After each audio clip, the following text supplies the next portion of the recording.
Hey, good morning. Welcome. Glad you're here. That's going to be really fun. Hope you'll be a part of it. Like Tommy said, at least come picnic with us. We bring our own food and just hang out. And we get to cheer and go loud and crazy while people get baptized. And yeah, if you haven't taken that step, we'd love to do that as well. But welcome.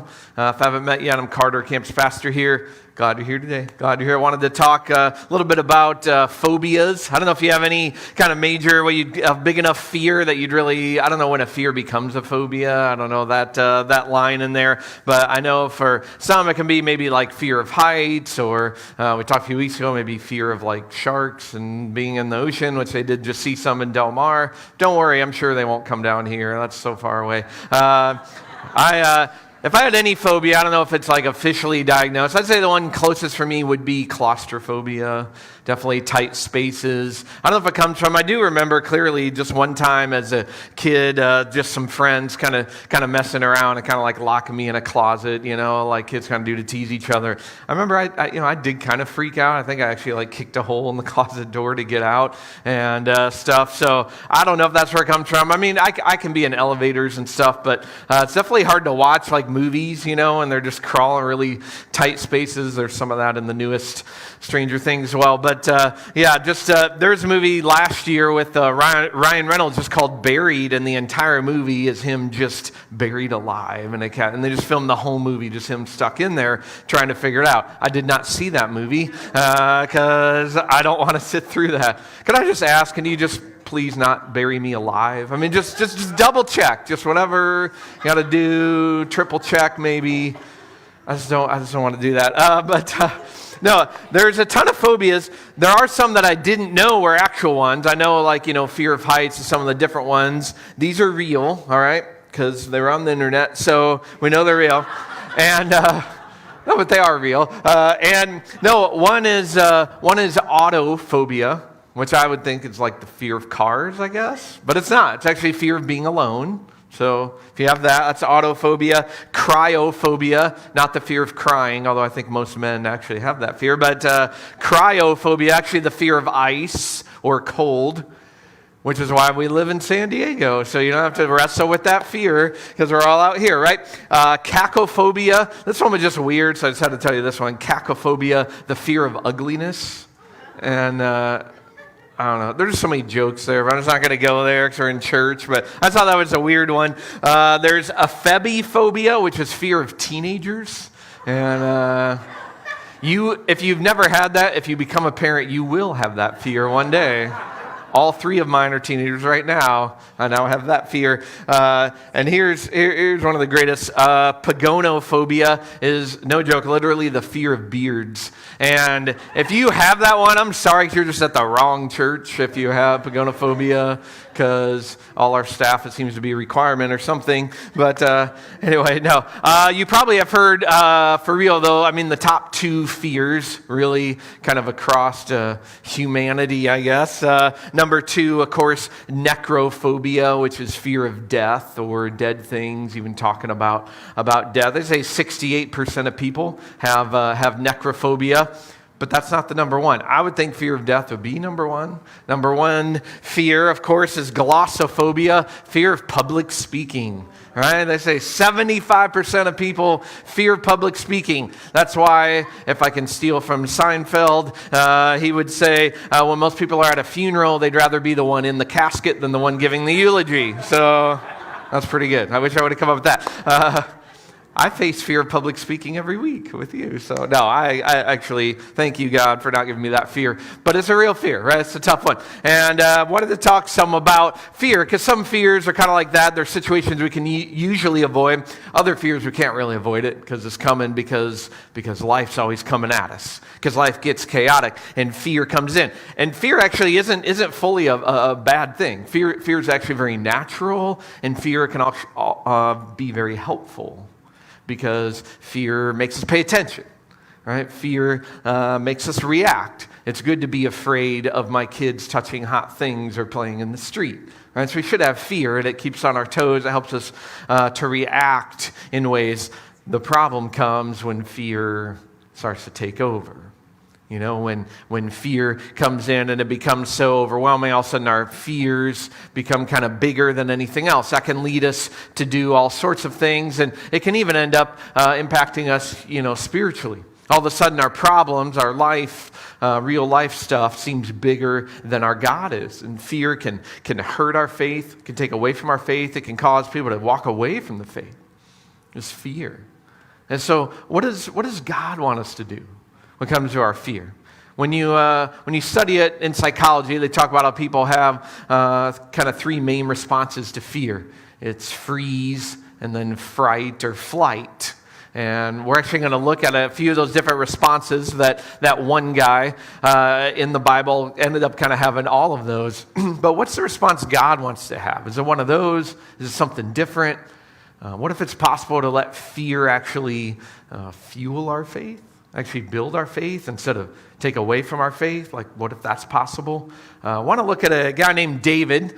We studied him back in May. Then we spent a lot of the summer doing some other Old Testament people. Now we're coming back to David because his story is a big story. More references to David from the Old Testament in the New Testament than really anybody else. Jesus talked about David, and so there's a lot written about him. A lot of the Old Testament, you can read about him in books of Samuel, of Kings, of Chronicles, so his story is kind of told all over. And just super quick recap, in case you weren't here back in May or you don't remember the story of David. He's youngest of many, many, many brothers, but he's the one that gets picked and anointed to be the future king. So went from little shepherd boy picked on by older brothers, gets to be future king. Already as a teenager, he defeated Goliath, big dude, so he's got that on his resume. He's waiting to be king, though, because the current king's a guy named Saul. Saul was anointed by God to be king, but he's got free will like the rest of us, got called by God, and just ended up going his own way. Honestly, being just a really bad king, bad ruler. People didn't like him, and just made a lot of stupid choices, did a lot of hurtful things for people. So honestly, everyone's kind of waiting around for Saul to hurry up and kind of be done with his reign. They didn't really get like 4-year terms, and then you could just vote him out, unfortunately. So they're kind of waiting around while he's a really bad king, and David knows he's gonna get to be the king one day. In the meantime, actually, one of his roles is to be the private musician for Saul. So whenever Saul gets really stressed out, hey, grab your harp and come play and calm me down. And so pretty humbling role, right? When David wants to be, pretty soon I'm going to be sitting where you're sitting. But David's humble.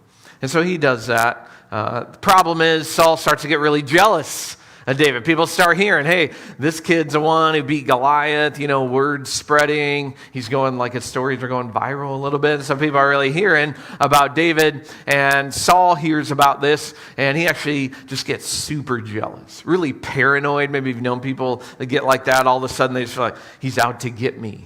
David wasn't out to get him. David was content to wait patiently his turn. But Saul was convinced David's gonna kick me. He's gonna kick me out of office, take over my role. He just wants to overthrow my throne. And so sadly, Saul is actually out to kill young David, on the run for his life. I guess we've studied a lot of people running for their life over the summer. But so that's where David is at right now. Is dealing with, he actually probably has some necrophobia. He's got the fear of dying.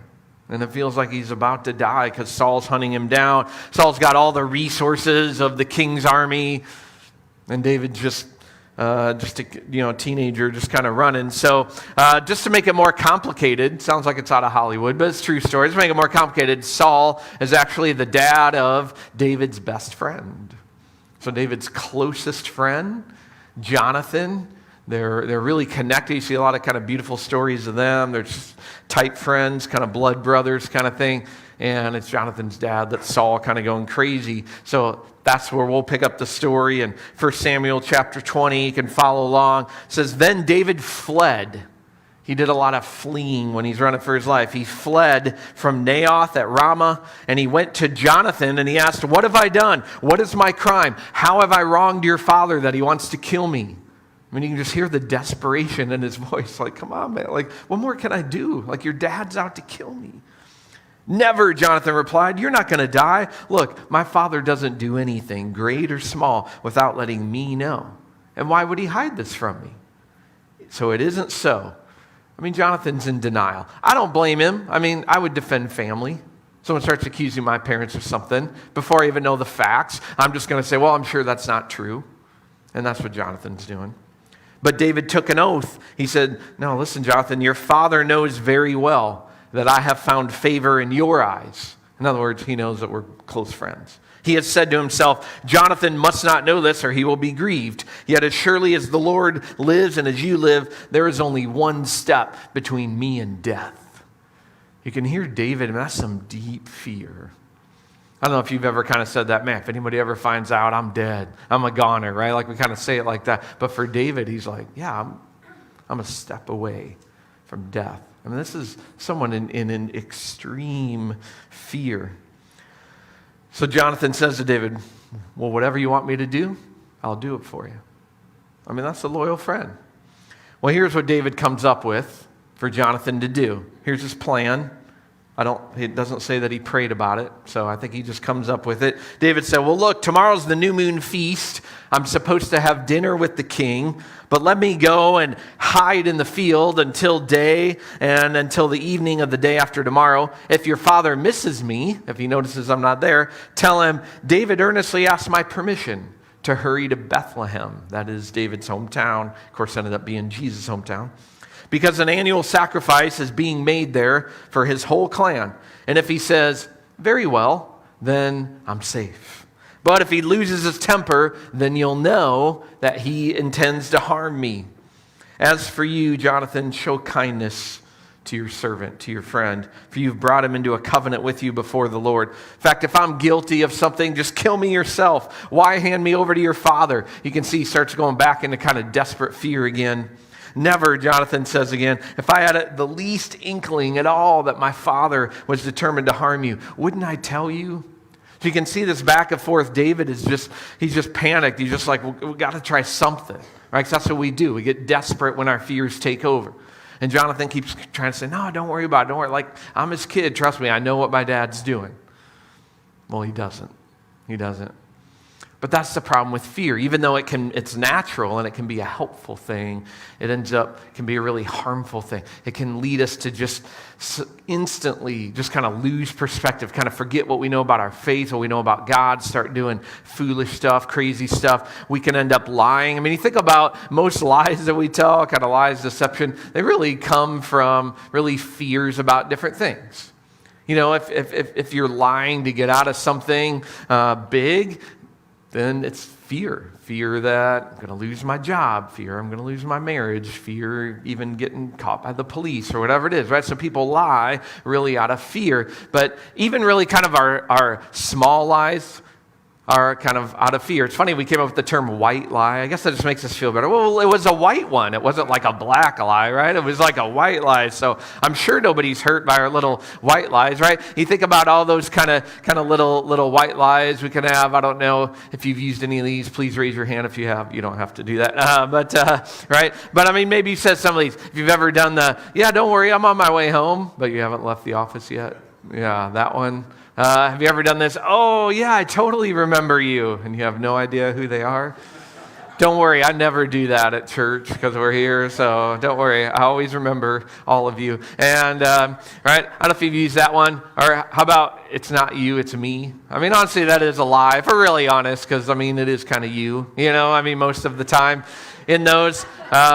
Parents, definitely, it can be very easy to use the lie of, no, my kid's still young enough to get the 12 and under price. And then even better, we're modeling. Sometimes we'll ask our kid, tell them you're 12, you know, and I may or may not have done that with some of the kids. But it's fear of having to spend too much money because I don't want to spend that much, so I'm going to not do that. So you just think about all these different lies. That's really protection. And that's what David's doing. He's just fearful, and he's not only lying, by the way, telling Jonathan to lie for him. Have you ever asked somebody to lie for you? Help me cover this up, cover my butt kind of thing. That's what David's doing, right? And his best friend. Hey, could you just lie for me to your dad and tell him this? He just has so much fear, and he's just afraid of what Saul's going to do to him. The other thing we do when we get kind of fear start taking over is, again, just so easy to forget about God in this. We don't see anywhere in this story that David is praying to God, inquiring of the Lord. That actually is what we read about David a lot back when David was always kind of going to God first, and he just isn't here. He just fear's taken over. So he starts, scheming other ways for people to protect him. So he comes up with this whole plan. I'll skip dinner. I'll hide. Jonathan, you lie for me. Over the next few verses, we don't have time to read them, but Jonathan agrees, says, okay, I'll do it for you. Then we jump up verse 18. They're still talking about this whole plan. Jonathan says to David, okay, so tomorrow's a new moon feast. You will be missed because your seat's empty. The day after tomorrow, toward evening, go to the place where you first hid when this trouble began and wait by the stone called Ezel. I will shoot 3 arrows to the side of it as though I'm shooting at a target. Then I'll send a boy and say, go find the arrows. And if you hear me say to him, look, the arrows are on this side of you, bring them here. Then come to me because you know that you're safe and there's no danger, right? That's kind of their code word. But if I say to the boy, look, the arrows are beyond you, then you must leave because the Lord's sending you away because you're not safe.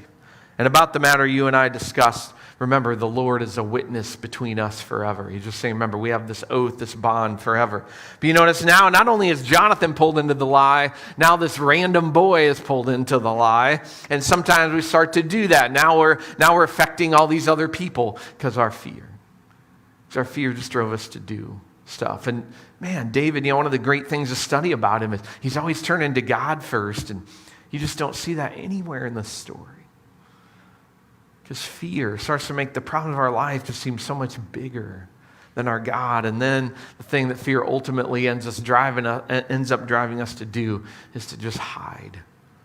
We just hide instead of facing the stuff that God has for us.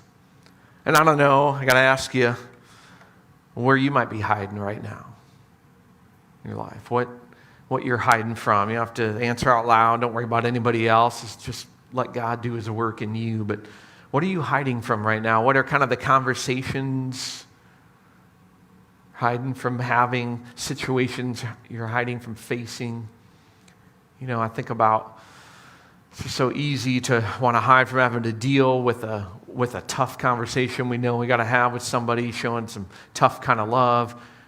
Hiding from having to kind of see someone that we know and now they know how I let them down. We can just hide so many ways. Hide from God, hide from people. I mean, honestly, hiding is kind of the first thing human beings ever started doing. When you go all the way back to the very beginning of the Bible, Genesis 3, God creates paradise and puts people in it, but gives us the free will to choose if we want it or not. Adam and Eve do what we all continue to do and just kind of choose their own way. And the very first thing they do when they do that, they hide. So they hid from God. It's the first time you see that word kind of ever in the Bible. And every time it's used, it's usually people hiding from God. And so you just think about people have been doing that ever since the beginning. And I wonder, what are we missing out on? Even that God wants to show us because we're hiding. Like, what is God? God maybe could have showed up if David would have showed up at dinner. And then David and Saul, and maybe God would have actually done something in Saul's heart, and they'd have this really powerful conversation. We'll never know. We don't even get the chance to see God work because rather than David give him the chance for that, he hides. And I don't point fingers at him because, when have I done that? When do we do that? We never even get to see if God's going to show up, how he's going to show up, because we hide. And so what do we miss out on that he wants to show us? It's easy, even when it comes to church, honestly. You can even hide from church. There's one way we do that when maybe sin starts to creep in, or we start to have some things in our life where we feel kind of ashamed a little bit or even distant from God. Rather than drawing closer to God through church, we start to kind of hide from it, not come as much. Maybe we come, but we're still so just kind of fearful of so many things. I don't want people to get to know the real me, or I'm afraid that I'm the one person who doesn't have any spiritual gifts and nothing to contribute to the church. So then we don't serve, or we don't want to plug into a life group. We don't want anyone to really get to know us. Fear keeps us from being generous, right? So, I mean, all these kinds of things, fear can hold us back even while we're in church. Or we can be in church and so plugged in, and actually what's really driving it is fear of getting outside of it. We can actually hide in church, hide in our Christian bubble, and we have a fear of ever wanting to have to go out and actually interact with the real world, actually have our faith have to be kind of put to test and have to actually interact with others. You just think of all these ways that we hide and these ways we can miss out on what God wants to do. David hides. So how's it turn out for him? Well, you can go on and read more in 1 Samuel 21 and kind of all the things that happen, but here's a quick recap what happens. The first night, Saul notices that David isn't at dinner, and Jonathan tells the lie. David and Saul's like, okay, well, I'm sure David's busy. Second night, David isn't there. Jonathan tells the lie. Saul sees right through it. He right away says, no, I know you two are tight, or I know you're thick as thieves. You two are real tight together. And he sees right through it, and he just flips out. It's so weird. Ever since then, he doesn't even call him David anymore. Now he just calls him son of Jesse. I guess it could be a worse son of thing, but at least a son of Jesse. And it's like, but he's like, I refuse him, call him name. Then even worse, he starts to get mad at Jonathan. He actually kind of insults Jonathan's mother, which is pretty bad because it's his wife, and says, your mom's a whatever, and just gets angry at Jonathan, literally just in the moment, like throws a spear at Jonathan. Just flips out. And then if you read on, it gets really tragic. Now he's hunting David down even more, and he thinks some priests are hiding him, and he murders 85 priests of God just because he's just so, bent on just catching David. And I just read that and I think about, listen, I know we think things are, white lies or fear isn't so bad. David didn't get away with it. Right? He didn't get away with it. Because there's consequences to that stuff. I don't say that as like a guilt trip on us, just trying to help us really recognize that's why fear is a big deal. Sometimes I kind of wonder, well, why is God so concerned about fear? It's not in the list of, 7 deadly sins. And, it doesn't seem like one of these things like if someone wants to just be afraid and hide, who cares? Just let them, right? Why does God seem to care so much about it? That God seems to, you see the phrase throughout Old Testament and New Testament, do not fear, do not be afraid. You see that so often from God. More than almost any other phrase. You see it at Jesus' birth. You see it at the resurrection. You see it all throughout Old and New Testament. Do not be afraid. Do not be afraid. Why does God care so much about it? I believe it's because fear might be the number one thing that keeps us from experiencing all that God has for us. And so if you're in here saying, yeah, I wish I had more God in my life. I wish I could see God do something more. I hear your stories and I see your videos and I see God do all this cool, crazy stuff for everybody else. And I just wish I had more God in my life. I want that for you too. And I just want to challenge you with the question, is it fear hold me back? Have I not made room for him to show up? Has he not done something crazy, cool financially? Because I've never even taken a step of faith. Being generous. Has it not done some really cool story? Because I've always been afraid to invite my neighbor or coworker to church. Has it not reconciled some relationship that I just would be a miracle? I never thought God could do it because I've just been too afraid to even reach out and do it. Right? Like how does fear hold us back from getting to experience all that God has for us? When you're a parent, you see that a lot with your kids. You just want to be I wonder if God feels this way, like, oh, don't let your fear keep you from this. Like you have no idea how cool it's going to be if you'll just step out. You see that especially when your kids are first like learning to swim. Like jumping into the pool, or I remember bringing my kids to the lake with my parents, and my dad had a boat, and they have the life jacket on, and I'm in the water with life jacket on, and I'm like, just jump off the boat, and I'm right here to catch you, and they're just so scared. Spend 2 hours trying to talk them into doing it, and I never did eventually grab them and just throw them in, although that is one parenting technique, but I gave them space to just kind of figure it out and wait, and some of my kids did it quicker than the other ones. But, the whole time you're just thinking, if they could just overcome this one little fear, they have no idea how much fun they're going to have, right? For now and really even for the rest of their life. If they'll learn to just overcome their fear right now and just try it. Is that how God feels? Man, if you'll just stretch, I know this fear. And I'm sure, like, when you're a little kid, I mean, that water looks huge, right? And you're just like, I could never do this. But parents get the perspective, it's not that big of a deal. If you'll just push through that fear, you'll get to see, you'll get to experience all sorts of stuff that you've never experienced yet. And is that what God is waiting for on us?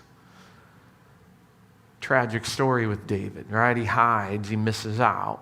Now, that's not the end of the story with David. Part of what's cool about David, why I love studying his life, why there's so much in it, is because it feels like our lives. It's the ups and the downs. He's an example of what not to do, and his example of what to do. He's a guy who's called a man after God's own heart.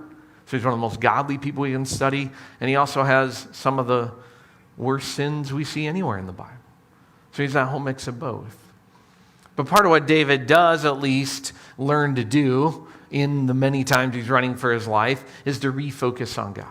So then instead of fear taking over, faith can take over. Again, fear could actually fuel our faith, instead of make it fade away. It can help it flourish. And so part of what we have recorded from David, not just all the stories we read about his life, and that's all that we get to read about this story in 1 Samuel is what we looked at, but we actually get to see words from David himself. Because one of the things that made David, how could he be a man after God's own heart when he lies, he deceives, he hides, he misses out on what God has for him, is because over and over again, he would return to God in prayer. And what's cool for us is we actually have his prayers recorded. And David wrote a lot of his prayers and turned them into songs. I do something similar, but my prayers usually become raps for me. But anyway, just kidding. And but that'd be funny. That'd be a cool way to pray. I'm just saying, I should try it. I have too much fear to try it. But David, long before Taylor Swift and John Mayer were writing powerful songs about all the trials of their lives, David was writing songs about all the stuff he was going through. People actually say, even outside of the Bible, he's just an incredible songwriter. And you can read a lot of his prayers, his songs, all through the book of Psalms. There's 150 Psalms. He wrote roughly half of them. And so, but what's cool is, because Bible scholars have been able to kind of piece together, he wrote this psalm during this event in his life. And Psalm kind of about 20 through like 27 or so, Bible scholars mostly believe he wrote while he's on the run from Saul. So it's pretty cool when you know the story behind the song, right? And so now that we know the story, what's going on in David's life, now when you hear the words of the song, you can picture them differently because you know what the songwriter was thinking and feeling when he wrote it. And so, David wrote these. I believe he wrote them. Part of it is kind of like self-pep talk. I mean, we literally, Bible scholars say Psalm 27 is a song they would sing as they're getting ready to kind of like go into battle, like a song kind of caught on. And so people would sing going into battle. So kind of a self-pep talk, which psychologists say, by the way, actually works. Did you know that? Like that's actually works to really so if you ever kind of get laughed at, like looking in the mirror and trying to pump yourself up, and you can say, yeah, but this stuff actually works. So science prove it actually does. It gives you this extra kind of adrenaline and confidence to kind of do the self-pep talk. So David has some of that. But beyond that, of course, it really focuses him on who God is. It helps him remember. Helps him remember so that when the problems of life seem like they're so much bigger than God, it helps us kind of refocus things back. And so I want to show you a little bit of Psalm 27. I mentioned before, I love the book of Psalms. Actually, whenever I open the Bible for my devotional time, I read a psalm or two first. And then whatever else I'm going to read, or some days just Psalms only. Just because there's one for kind of whatever you're feeling that day, just like music can be like that. And so just so many powerful ones. You start to kind of find your favorite ones. My first one that became favorite, started trying to kind of memorize, was actually Psalm 27. So I'm glad we get to look at some of it. But it starts like this. David says, "The Lord is my light and my salvation. Whom shall I fear?" Right away. Right? It's like I got to remind myself, wait. Why do I need to be afraid? I've got, guys, my light and my salvation. Whom shall I fear? Here's what I wonder about David. David, this story we read today happens after David takes down Goliath. Goliath's this 9-foot guy, intimidating. Armies won't even go out to fight him. Little shepherd boy David walks out there, and he says, I'm not afraid. Who are you to defy the armies of the living God? My God today is going to deliver you into my hands. Where is that confidence when it comes to Saul? Right? How come with Goliath, just like, I've got no doubt, no fear, God's going to deliver you. And then with Saul, he's just so freaked out. He's just lying, deceiving, hiding. I don't know for sure, I think it's because David did what I do a lot. He forgot. He just forgot who God is, what God does. What have you forgotten that God has already done in your life? And I get it. Maybe you'd say, well, I don't know, Carl, if he's shown up yet. Maybe you're kind of newer in the faith, and that's all right. And we'd love to pray with you, walk through that. I think for a lot of us, when you really think about it, I think, no, there's been a lot of prayers God's answered. I just forget that. So easy to forget. I think about the times I get stressed financially, like now as I'm getting ready to have 2 kids in college instead of just one, and just kind of figuring that out. And, but then I look back and think, man, God's always somehow shown up and provided. When I did career change from, programmer to pastor, it also comes with a pay cut. And, but God just totally worked it out, and then moved from the Midwest to here, which turns out it's way more expensive. But God works it all out. And I can just look at, man, God, all the ways that I forget. And you see that so much in the Old Testament. God, miracle after miracle, part the Red Sea, and then the Israelites are like, where is God? He never does anything for us, right? And they forget. And I think, how often do we do that? God's just totally forgotten about me.